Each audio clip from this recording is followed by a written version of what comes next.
ថ្ងៃមួយនៅតាមផ្លូវជនបទស្ងាត់មួយក្នុងប្រទេសកម្ពុជាមានសាលាឆទានចាស់មួយស្ថិតនៅជាយផ្លូវ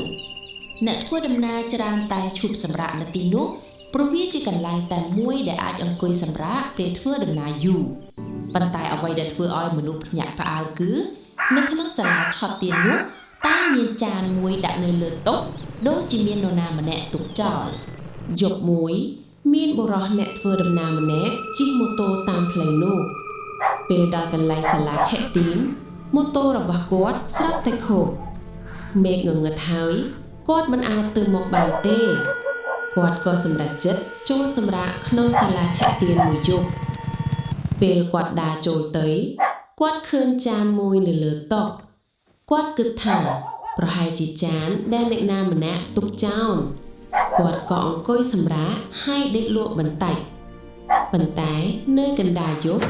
ស្រាប់តែមានសំឡេងចានប៉ះគ្នាខ្លាំងខ្លាំង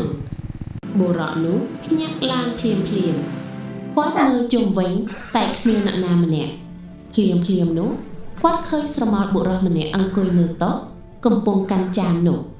សំឡេងត្រជាក់មួយនិយាយថាអ្នកណាមកអង្គុយកន្លែងខ្ញុំបុរសអ្នកធ្វើដំណើរភ័យខ្លាំងណាស់គាត់រត់ចេញពីសាលាឆទានភ្លាមទោះបីម៉ូតូខូចក៏ដោយពេលថ្ងៃបន្ទាប់អ្នកភូមិនាំគ្នាមកមើលសាលាឆទានប៉ុន្តែពេលគេចូលទៅមើលគេឃើញថាចាននៅតែដាក់នៅលើតុដដែលហើយចាប់តាំងពីថ្ងៃនោះមក